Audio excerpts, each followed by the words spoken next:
السلام علیکم ورحمۃ اللہ وبرکاتہ۔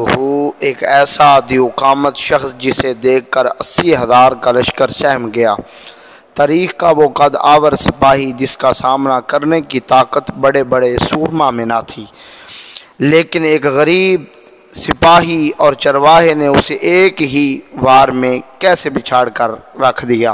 وہ چرواہا، وہ غریب سپاہی کون تھا اور اس دیو کا خاتمہ کیسے ہوا؟ یہ واقعہ ہے طالوت اور جالوت کا، جسے آج ہم اس ویڈیو کے اندر مکمل بیان کریں گے۔ مگر ویڈیو میں آگے بڑھنے سے پہلے اگر ابھی تک آپ نے ہمارے چینل کو سبسکرائب نہیں فرمایا تو ابھی فرما دیں، تاکہ ہر آنے والی اچھی ویڈیو آپ تک بر وقت پہنچتی رہے۔ حضرت موسیٰ علیہ السلام اور ہارون علیہ السلام نے بنی اسرائیل کو بڑا سمجھایا، لیکن بنی اسرائیل کی مسلسل نافرمانی اور سرکشی اور جہاد سے انکاری کی بنا پر اللہ تعالیٰ نے اس قوم کو 40 سال تک صحرائے طیہ میں بھٹکنے کے لیے چھوڑ دیا۔ ابھی ان کی اسیری کی مدت پوری بھی نہیں ہوئی تھی کہ حضرت موسیٰ علیہ السلام اور ہارون علیہ السلام کا انتقال ہو گیا۔ اللہ تعالیٰ نے حضرت موسیٰ علیہ السلام کے خادم یوشع بن نون علیہ السلام کو حکم دیا کہ بنی اسرائیل کو ساتھ لے کر جاؤ، قوم عمالقہ اور دیگر سے جہاد کرو اور اپنے آباء و اجداد کی سرزمین ارض مقدس کو آزاد کراؤ۔ وادی طیہ میں قید کے 40 سال مکمل ہو چکے تھے، چنانچہ اللہ تعالیٰ کے حکم سے حضرت یوشع علیہ السلام بنی اسرائیل کے 12 قبائل کے 6 لاکھ سے زائد افراد کو لے کر جہاد کے لیے نکلے۔ طویل اور سخت ترین جنگ کے بعد انہیں شاندار کامیابی نصیب ہوئی، اور اللہ تعالیٰ نے سورۃ المائدہ میں اپنے کیے گئے وعدے کے مطابق کنعان، فلسطین اور شام تک کا پورا علاقہ بنی اسرائیل کے حوالے کر دیا۔ علامہ عماد الدین ابن کثیر کہتے ہیں کہ اس جنگ میں بے شمار دولت، مال و متاع اور ہیرے جواہرات بنی اسرائیل کے ہاتھ آئے۔ قوم عمالقہ کے 12,000 مرد و خواتین کو طے کیا گیا، بہت سے بادشاہوں سے مقابلہ کیا گیا، اور یوشع بن نون علیہ السلام نے شام کے 31 بادشاہوں پر حملہ کیا اور ان پر غلبہ پایا۔ حضرت یوشع علیہ السلام نے اللہ تعالیٰ کے حکم سے تمام مفتوحہ علاقے بنی اسرائیل کے 12 قبائل کے درمیان تقسیم کر دیے، تاکہ وہ امن و سکون کے ساتھ زندگی بسر کریں اور دین حق کے لیے سرگرم رہیں۔ حضرت یوشع علیہ السلام آخری عمر تک ان 12 قبائل کی نگرانی و اصلاح حال میں مصروف رہے۔ آپ علیہ السلام نے ان خاندانوں اور قبیلوں میں سردار مقرر کیے اور ہر قبیلے میں معاملات و مناقشات کے فیصلوں کے لیے قاضیوں کو نامزد کیا۔ حضرت موسیٰ علیہ السلام کے بعد حضرت یوشع علیہ السلام 27 سال تک حیات رہے اور 127 سال کی آپ نے عمر پائی۔ اس کے بعد آپ کا انتقال ہو گیا۔ حضرت موسیٰ علیہ السلام کے انتقال کے بعد تقریباً 350 سال تک یہ نظام یوں ہی چلتا رہا۔ تمام اس عرصے میں اللہ تعالیٰ نے بنی اسرائیل پر بہت سے انبیاء علیہ السلام کو مبعوث فرمایا، جو انہیں واعظ و نصیحت کرتے رہے، لیکن وہ بتدریج اپنی پرانی ڈگر پر آ گئے۔ دنیا بھر کی برائیوں کو اپنانے کے شوقین اس بد نصیب قوم کو مسخ و فطرت، تباہ ذہنیت اور دین سے بیزاری سب پر عیاں تھی۔ قدم قدم پر ناشکری، نافرمانی، حجت، سرکشی اور غرور و تکبر ان کی فطرت کا حصہ تھے۔ پھر 12 ٹکڑوں میں بٹی اس قوم میں اتحاد نہ ہونے کی وجہ سے ہمسائے کے اکثر قبائل ان پر حملہ آور ہوتے رہتے تھے۔ کبھی عمالقہ چڑھ دوڑتے تو کبھی فلسطینی، کبھی مدیانی تو کبھی آرمی، جبکہ آئے دن لوٹ مار، شب خون کا بازار گرم رہتا۔ 4 صدی عیسوی کے آخر میں غزہ کے فلسطینی ان پر حملہ آور ہوئے، ان کا متبرک صندوق تابوت سکینہ چھین کر لے گئے۔ اس میں تورات کا اصل نسخہ بھی موجود تھا۔ موسیٰ علیہ السلام اور ہارون علیہ السلام کے عصا مبارک، پیرہن اور من و سلوہ کا مرتبان بھی اس میں محفوظ تھا۔ بعض آثار میں مذکور ہے کہ حضرت یاسع علیہ السلام کے انتقال کے بعد مصر و فلسطین کے درمیان بحر روم کے کناروں پر آباد قوم عمالقہ کا جابر و ظالم حکمران جس کا نام جالوت تھا بنی اسرائیل کی آبادیوں پر قبضہ کر کے ان کے سرداروں اور نام آور افراد کو قیدی بنا کر اپنے ساتھ لے گیا۔ یہ جالوت بہت بڑے جسم والا، بہت طاقتور اور بڑے لمبے چوڑے قد والا تھا۔ اس نے بنی اسرائیل کے سرداروں اور نامور افراد کو قیدی بنا کر اپنے ساتھ لے گیا، باقیوں کو مقہور و مغلوم کر کے ان پر خراج مقرر کر دیا اور تورات کو بھی ضائع کر دیا۔ بنی اسرائیل کے لیے یہ بڑا نازک دور تھا۔ قوم میں نہ کوئی نبی تھا، نہ سردار اور نہ ہی کوئی امیر تھا۔ خاندان نبوت میں سے صرف ایک حاملہ خاتون بچی تھی، جنہوں نے ایک بچے کو جنم دیا تو بچے کا نام شمویل علیہ السلام رکھا گیا۔ شمویل ذرا بڑے ہوئے تو والدہ نے بنی اسرائیل کے ایک بزرگ اور صالح شخص کے پاس تعلیم و تربیت کے لیے بھیج دیا۔ آپ علیہ السلام جلد ہی تورات کے ایک بڑے عالم و فاضل کی حیثیت سے پہچانے جانے لگے۔ بنی اسرائیل کے لیے ایک طویل عرصے کے بعد حضرت شمویل علیہ السلام کی شکل میں ایک دینی و مذہبی شخصیت کسی نعمت سے کم نہ تھی۔ پھر اللہ تعالیٰ نے انہیں منصب نبوت سے سرفراز فرما کر بنی اسرائیل کی ہدایت پر مامور فرما دیا۔ شمویل علیہ السلام کے زمانے میں بھی جالوت اور اس کی قوم کی شر انگیزیاں، ظالمانہ شرارتیں، لوٹ مار کا سلسلہ جاری و ساری تھا۔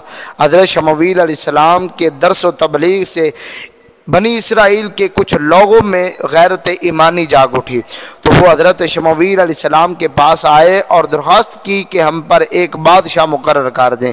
اس حوالے سے اللہ تعالیٰ نے قرآن کریم برہان رشید کے اندر ارشاد فرمایا، جب انہوں نے اپنے پیغمبر سے کہا کہ کسی کو ہمارا بادشاہ بنا دیجئے تاکہ ہم اللہ کی راہ میں جہاد کریں، تو حضرت شمویل علیہ السلام نے کہا کہ اگر تمہیں جہاد کا حکم دیا جائے تو عجب نہیں کہ تم جہاد میں لڑنے کی بجائے بھاگ جاؤ۔ انہوں نے کہا بھلا ہم اللہ کی راہ میں جہاد کیوں نہیں کریں گے؟ ہم تو اپنے گھروں سے اجاڑے گئے، اپنے بچوں سے دور کر دیے گئے۔ سورۃ بقرہ میں رب العالمین نے ارشاد فرمایا، حضرت شمویل علیہ السلام بنی اسرائیل کی نافرمانی اور سرکشی سے بخوبی واقف تھے، اسی لیے آپ نے کہا کہ اگر میں نے کسی کو بادشاہ مقرر کر دیا اور اس نے جہاد کا حکم دیا تو تم بھی اپنے بزرگوں کی طرح اس کا حکم ماننے سے انکار کر دو گے۔ حضرت شمویل علیہ السلام کی بات سن کر بنی اسرائیل کے لوگوں نے شرمندہ ہوتے ہوئے کہا کہ اللہ کے نبی اب ایسا نہیں ہوگا، ہم بہت زیادہ ذلیل و رسوا اور تباہ و برباد ہو چکے ہیں۔ اگر بادشاہ نے جہاد کا حکم دیا تو ہم دشمن کا ڈٹ کر مقابلہ کریں گے۔ بنی اسرائیل کے اصرار پر حضرت شمویل علیہ السلام نے دعا فرمائی۔ اس حوالے سے رب العالمین نے ارشاد فرمایا، اور ان کے لیے نبی نے ان سے فرمایا کہ اللہ تعالیٰ نے طالوت کو تمہارا بادشاہ بنا دیا۔ یہ سن کر وہ بولے بھلا اس کی ہم پر حکومت کیسے ہو سکتی ہے؟ اس سے تو بہت زیادہ بادشاہت کے حقدار ہم ہیں اور اس کے پاس تو بہت سی دولت بھی نہیں ہے۔ اور نبی نے فرمایا سنو، اللہ تعالیٰ نے انہیں تم پر برگزیدہ کیا اور انہیں علمی اور جسمانی برتری بھی عطا فرمائی ہے۔ بات یہ ہے کہ اللہ تعالیٰ جسے چاہے اپنا ملک دے، وہ بڑا کشادگی والا اور علم والا ہے۔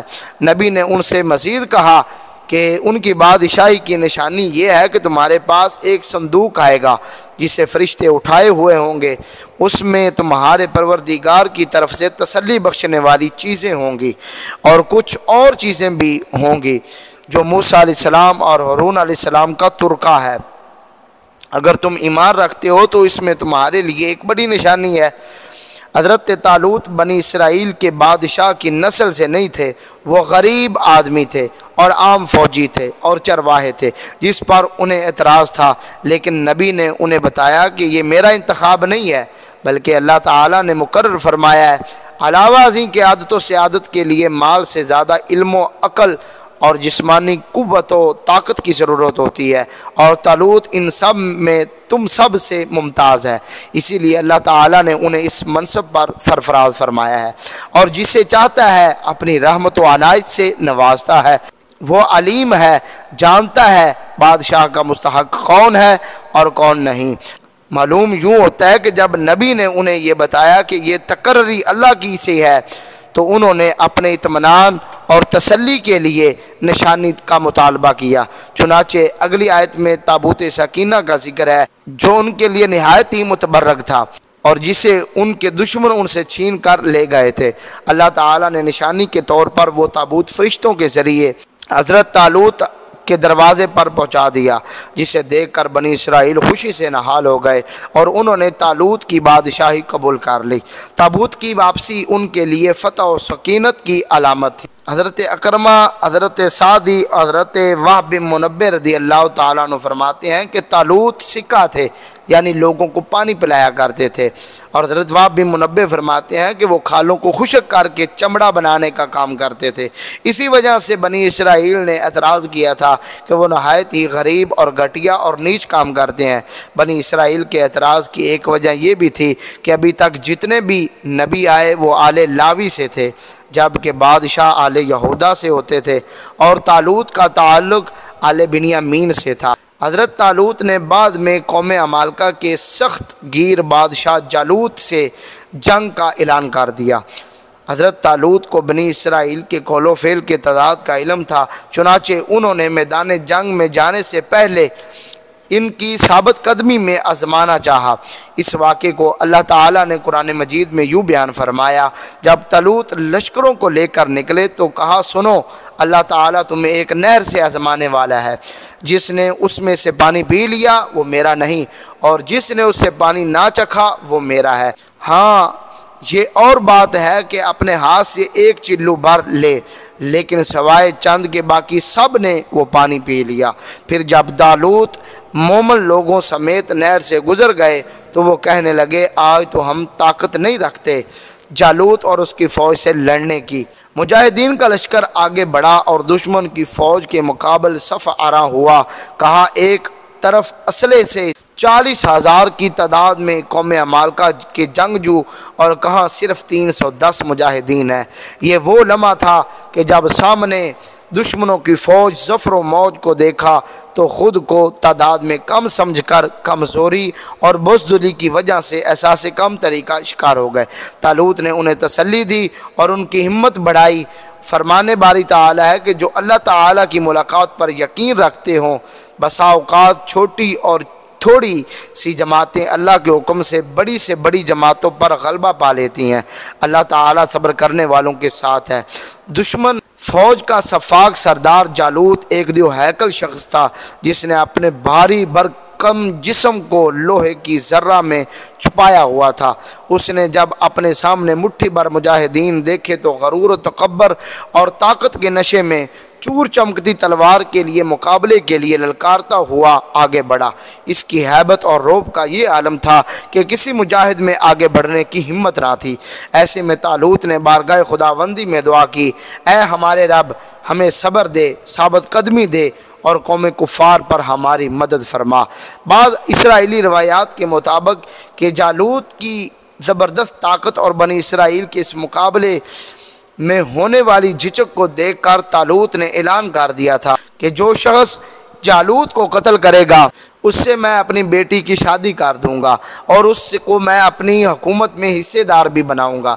بنی اسرائیل کے اس لشکر میں ایک نوجوان داؤد علیہ السلام بھی تھے، جو بظاہر نمایاں شخصیت کا مالک تھا۔ نہ شجاعت و بہادری میں اس کی کوئی شہرت تھی۔ وہ اپنے والد کے 13 بیٹوں میں سے سب سے چھوٹا بیٹا تھا، جسے گھر والوں نے میدان جنگ کے حالات کا جائزہ لینے کے لیے بھیجا تھا۔ لیکن جب اس نوجوان نے جالوت کی شجاعانہ مبارز طلبی اور اسرائیلیوں کی پس و پیش کو دیکھا تو اس کے خون نے جوش مارا اور اس نے طالوت سے آگے جانے کی اجازت چاہی۔ لیکن طالوت نے کہا کہ ابھی تم ناتجربہ کار اور نو عمر ہو، اس کا مقابلہ نہیں کر سکتے۔ مگر جب داؤد علیہ السلام کا اصرار بہت بڑھ گیا تو طالوت کو اجازت دینی پڑی۔ داؤد علیہ السلام آگے بڑھے اور جالوت کو للکارا۔ جالوت نے ایک نوجوان کو مقابل پایا تو حقیر سمجھ کر اس پر توجہ نہیں دی، لیکن کچھ دیر بعد ہی جالوت کو اندازہ ہو گیا کہ یہ کوئی عام نوجوان نہیں ہے۔ دونوں ایک دوسرے کے ساتھ نبرد آزما تھے اور کوئی عجب نہ تھا کہ جالوت داؤد علیہ السلام کو زیر کر لیتا کہ اچانک داؤد علیہ السلام لڑتے لڑتے اپنی گھوبن گھلیل نما ہتھیار نکالی اور تاک کر پیر در پیر 3 پتھر اس کے سر پر مارے اور جالوت کا سر پاش پاش ہو گیا۔ پھر آگے بڑھ کر اس کی گردن کاٹ دی۔ جالوت کے قتل کے بعد جنگ کا پانسا پلٹ گیا اور طاغوتی طاقت کو عبرتناک شکست ہوئی۔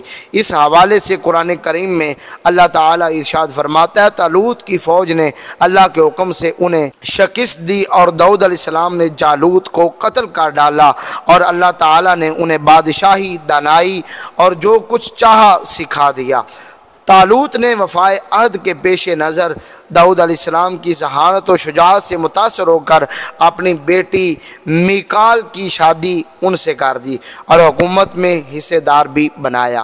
امید کرتے ہیں کہ آپ کو یہ ہماری ویڈیو اچھی لگی ہوگی، اپنے دوستوں کے ساتھ بھی شیئر کیجئے گا۔ انشاءاللہ ملتے ہیں کسی نئی ویڈیو کے ساتھ، تب تک کے لیے اللہ حافظ و ناصر۔